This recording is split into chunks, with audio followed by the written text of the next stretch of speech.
അപ്പോൾ നമുക്കിനി ഇന്നത്തെ പ്രധാനപ്പെട്ട വാർത്തകൾ കൂടി വിശദമായി പരിശോധിക്കാം അല്ലേ. അപ്പോൾ പ്രധാനമന്ത്രി നരേന്ദ്രമോദി ഇന്ന് SCO ഉച്ചകോടിയിൽ പങ്കെടുക്കുകയാണ്. യോഗത്തിൽ പങ്കെടുക്കുന്നതിനായി ഇന്നലെയാണ് ചൈനയിൽ എത്തിയത് അദ്ദേഹം. ചൈനീസ് പ്രസിഡന്റ് ഷീ ജിൻപിങ്ങുമായി ഉഭയകക്ഷി ചർച്ചയും പ്രധാനമന്ത്രി നടത്തും. ഇരു നേതാക്കളും ഇന്ത്യ ചൈന സാമ്പത്തിക ബന്ധങ്ങൾ വിലയിരുത്തും. അമേരിക്ക ഉയർന്ന തീരുവ പ്രഖ്യാപിച്ച സാഹചര്യത്തിൽ യോഗം നിർണായകമാണ്. MG മിഥുൻ നമുക്കൊപ്പം കൂടുതൽ വിവരങ്ങളുമായി ചേരുകയാണ്. Mithun, good morning. ഈ ലോക ക്രമത്തിൽ തന്നെ ഒരു മാറ്റം അതിന് സൂചന നൽകിക്കൊണ്ടാണ് ഷീ ജിൻപിങ് മോദി പുടിൻ കൂടിക്കാഴ്ച നടക്കാൻ പോകുന്നത്. എത്രത്തോളം നിർണായകമാണ് ലോകരാഷ്ട്രീയത്തിൽ തന്നെ ഈ വിഷയം, ഈ കൂടിക്കാഴ്ച ഉച്ചകോടി എന്നുള്ളത് എടുത്തു പറയേണ്ട ആവശ്യമില്ല. വിശദാംശങ്ങൾ എങ്ങനെയാണ്? അതെ, ഗുഡ് മോർണിംഗ്. വളരെ പ്രധാനപ്പെട്ട വളരെ നിർണായകമായ ഒരു കൂടിക്കാഴ്ച തന്നെയാണ് ഇന്ന് നടക്കാൻ പോകുന്നത്. ഇന്ത്യൻ സമയം 9:30 മോദി ഷീ ജിൻപിങ് കൂടിക്കാഴ്ച നടക്കാൻ പോകുന്നത്. ഇതിൽ വിവിധ കാര്യങ്ങൾ ചർച്ചയിലേക്ക് വരും. ഒപ്പം തന്നെ നമുക്കറിയാം, സമീപകാലത്ത് US ഏർപ്പെടുത്തിയിട്ടുള്ള ഈ പകരച്ചുങ്കം, ഒപ്പം തന്നെ അധിക തീരുവ, അതുമായി ബന്ധപ്പെട്ടുള്ള വിഷയങ്ങൾ വലിയ രീതിയിൽ നിലനിൽക്കുന്ന സാഹചര്യമുണ്ട്. അതിനെതിരെ പോരാടുക എന്ന രീതിയിൽ ബ്രിക്സ് രാജ്യങ്ങൾ കൂടുതൽ മുന്നേറ്റം ഉറപ്പിക്കുന്നതിന് വേണ്ടിയുള്ള നടപടികൾ സ്വീകരിക്കുന്ന തരത്തിലേക്ക് കാര്യങ്ങൾ പോകുമെന്നുള്ള സൂചനകൾ കഴിഞ്ഞ ദിവസം ജപ്പാൻ സന്ദർശനത്തിനിടെ പ്രധാനമന്ത്രി നരേന്ദ്രമോദി തന്നെ ചില വാക്കുകൾ കൂടി അത് സൂചിപ്പിക്കുകയും ചെയ്തു. ഇന്ത്യ ചൈന ബന്ധം കൂടുതൽ ഊർജ്ജസ്വലമായി മുന്നോട്ട് പോകുന്ന സാഹചര്യം, അത് ലോകക്രമത്തിൽ തന്നെ അല്ലെങ്കിൽ ലോകത്തെ സമ്പദ് വ്യവസ്ഥയിൽ തന്നെ വലിയ നിർണായക ശക്തികളാകാൻ പോകുന്ന ഒരു തീരുമാനമാണ് എന്ന രീതിയിലുള്ള ചില വാക്കുകൾ അദ്ദേഹത്തിന്റെ ഭാഗത്തുനിന്ന് ഉണ്ടാവുകയും ചെയ്തു. അതിന് പിന്നാലെയാണ് ഇപ്പോൾ കൂടിക്കാഴ്ച നടത്താൻ പോകുന്നത്. കഴിഞ്ഞ വർഷം SCO മീറ്റിംഗിൽ റഷ്യയിൽ വെച്ച് നടന്ന മീറ്റിംഗിലായിരുന്നു ഇത്തരത്തിലൊരു മഞ്ഞുരുകൽ ഇന്ത്യ ചൈന ബന്ധത്തിലുണ്ടാകുന്നത്. 2020 ഇത്തരത്തിൽ ഗോൽവാൻ താഴ്വരയിലെ സംഘർഷവുമായി ബന്ധപ്പെട്ടാണ് ഇരു രാജ്യങ്ങളും തമ്മിൽ വലിയ രീതിയിൽ അവരുടെ നയതന്ത്ര ബന്ധത്തിലും ഒപ്പം തന്നെ വ്യാപാരത്തിലും ഒക്കെ തന്നെ പിന്നോക്കം പോവുകയും ചെയ്ത് അത് വീണ്ടും ഊട്ടിയുറപ്പിക്കുന്നതിന് വേണ്ടിയുള്ള നടപടികൾ കഴിഞ്ഞ കുറച്ചു കാലങ്ങളായി നമ്മൾ കണ്ടുകൊണ്ടിരിക്കുകയാണ്.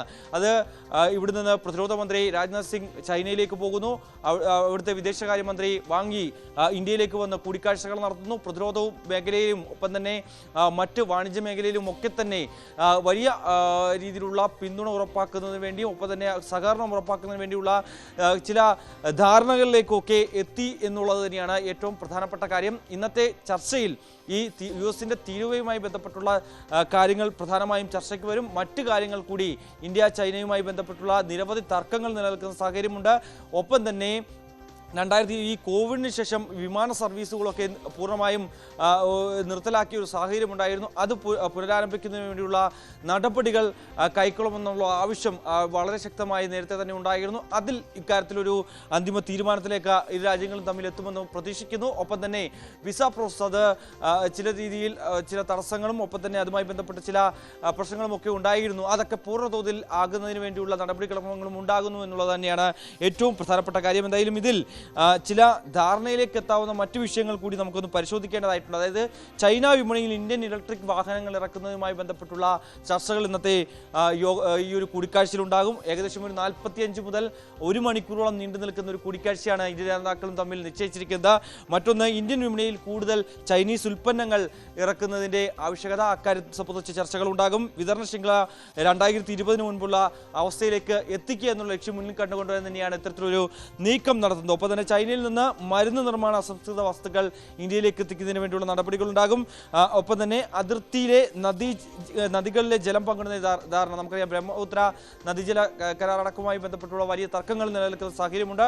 അക്കാര്യത്തിലും ഒരു അന്തിമ തീരുമാനങ്ങളുണ്ട്. ഒപ്പം തന്നെ ഈ സംഘർഷം ഉടലെടുത്തതിന് പിന്നാലെ നിരവധി ആപ്പുകൾക്കും ഒപ്പം തന്നെ മറ്റ് ഈ ടിക്ടോക്ക് പോലെയുള്ള ചൈനീസ് ആപ്പുകൾക്കൊക്കെ വലിയ നിയന്ത്രണം ഇന്ത്യ ഏർപ്പെടുത്തിയിരുന്നു. അത് നിരോധിക്കുന്ന നടപടികളിലേക്കൊക്കെ, കടുത്ത നടപടികളിലേക്കൊക്കെ ഇന്ത്യ കടക്കുകയും ചെയ്തിരുന്നു. അത്തരത്തിൽ ഈ ആപ്പുകൾക്കൊക്കെയുള്ള വിലക്ക് അത് പിൻവലിക്കുന്ന കാര്യങ്ങളുമൊക്കെ ഇന്നത്തെ കൂടിക്കാഴ്ചയിൽ ചർച്ചയാവാനുള്ള സാധ്യതയുണ്ട് എന്നുള്ളതാണ് നമുക്ക് ലഭ്യമാകുന്ന വിവരം. മറ്റൊന്ന്, ചൈനയുടെ പ്രധാനപ്പെട്ട ചില ആവശ്യങ്ങളുണ്ട്. അതായത് ഈ ചൈനീസ് നിക്ഷേപങ്ങൾക്ക് ഏർപ്പെടുത്തിയ വിലക്ക് പൂർണ്ണമായും നീക്കണം എന്നുള്ളത് തന്നെയാണ്. മറ്റൊന്ന്, ഈ 51% നിക്ഷേപം വേണമെന്നുള്ളൊരു ആവശ്യം കഴിഞ്ഞ കുറച്ച് കാലങ്ങളായി ചൈന മുന്നോട്ട് വെക്കുന്നു. പക്ഷേ ഇക്കാര്യത്തിലൊരു അയവ് ഇന്ത്യയുടെ ഭാഗത്തുനിന്ന് ഉണ്ടാകാൻ സാധ്യതയില്ല എന്നുള്ളതാണ്. പക്ഷേ ഒരു 25% നിക്ഷേപം അത് അനുവദിക്കാനുള്ള സാഹചര്യമാണ് നമുക്ക് കാണാൻ സാധിക്കുന്നത്.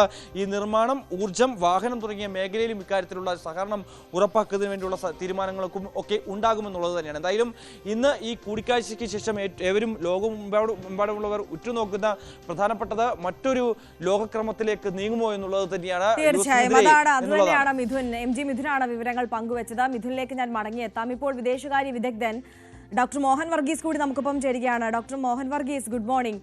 ഇതിപ്പോൾ സൂചിപ്പിച്ചതുപോലെ തന്നെ ഇന്ത്യ ചൈന ബന്ധം അത് കൂടുതൽ സൗഹാർദ്ദപരമാകുന്നു, ഊഷ്മളമാകുന്നു. വാണിജ്യ വ്യാപാര മേഖലകളിലും നയതന്ത്ര മേഖലകളിലും എല്ലാം ആ കൂട്ടുകെട്ട് കൂടുതൽ ദൃഢമുള്ളതാകുന്നു, കൈകോർക്കുന്നു എല്ലാ മേഖലകളിലും. എന്നതിനപ്പുറം ട്രംപിന്റെ സ്വേച്ഛാധിപത്യം, അതിനെതിരെ 3 ലോക വൻ ശക്തികൾ ഒരുമിക്കുന്നു, കൈകോർക്കുന്നു, പുതിയൊരു ലോകക്രമത്തിന് തുടക്കമാകുന്നു. അങ്ങനെ ഒരുപാട് സൂചനകളും മുന്നോട്ട് വെക്കുന്ന അത്രത്തോളം പ്രാധാന്യമുള്ളൊരു കൂടിക്കാഴ്ചയായി, ഉച്ചകോടിയായി ഇത് മാറുന്നത് ആ തരത്തിൽ കൂടിയല്ലേ?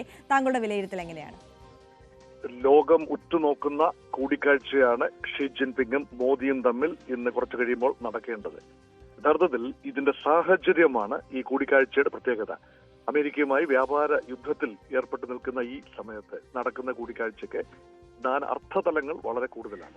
യഥാർത്ഥത്തിൽ ചൈനയുമായി ഉണ്ടായ പ്രശ്നങ്ങൾ, ചരിത്രപരമായി ഉണ്ടായിരുന്ന പ്രശ്നങ്ങൾ അയൺ ഔട്ട് ചെയ്യാൻ ലഭിക്കുന്ന ഒന്നാന്തരം അവസരം കൂടിയാണിത്. ഒരു പ്രതിസന്ധി ഘട്ടത്തിലാണ് പലപ്പോഴും യഥാർത്ഥ നിലപാടുകളിലേക്ക് എത്തേണ്ടി വരുന്നത്. ആ ഒരു സെൻസിൽ നോക്കുമ്പോൾ 2017 ദോക്ലാം സംഘർഷം, 2020 ഗൽവാൻ സംഘർഷം, ഇതെല്ലാം അതിർത്തി മേഖലയെ അശാന്തമാക്കിയ സംഘർഷത്തിന് 2024 ഒക്ടോബറിൽ ഭാഗികമായി പരിഹാരമായി ഒരു പൂർണ്ണ പരിഹാരത്തിലേക്ക്, അതിർത്തി തർക്കത്തിന് പൂർണ്ണ പരിഹാരം എന്നതാവും ആദ്യത്തെ പരിഗണനാ വിഷയം.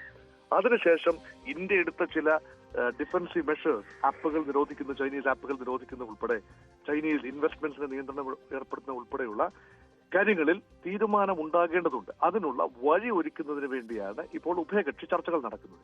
ഉഭയകക്ഷി ചർച്ചകൾ എന്നതിനേക്കാൾ അടുത്ത തലത്തിലേക്ക് കടക്കുമ്പോൾ ഇവിടെ റഷ്യ, ചൈന, ഇന്ത്യ അച്ചുതണ്ട് രൂപപ്പെടുന്നു എന്ന ഒരു സന്ദേഹം അമേരിക്കയ്ക്കും പാശ്ചാത്യ ശക്തികൾക്കുമുണ്ട്. ബ്രിക്സ് കൂട്ടായ്മ ശക്തിപ്പെടുത്തുന്നതിനുള്ള ഒന്നാന്തരം അവസരമായി ഷാങ്ഹായ് കോഓപ്പറേഷൻ ഓർഗനൈസേഷനിലെ ഈ സമ്മേളനത്തെ മാറ്റിയെടുക്കാം എന്ന ഒരു ധാരണ പൊതുവെ രൂപപ്പെട്ടിട്ടുണ്ട്. ഇവിടെ ഇത് ലോക രാഷ്ട്രീയത്തിന്റെ, ഭൗമരാഷ്ട്രീയത്തിന്റെ ആകമാന ഗതിവിഗതികളെ മാറ്റിമറിക്കാൻ പര്യാപ്തമായ ഒന്നാണ്. ഒരുപക്ഷെ 2025 വർഷം ചരിത്രത്തിൽ കുറിക്കപ്പെടുന്നത് 1945 2ാം ലോക മഹായുദ്ധം നിർത്തിയതിനു ശേഷമുണ്ടായ ശീതയുദ്ധം അവസാനിച്ച 1991.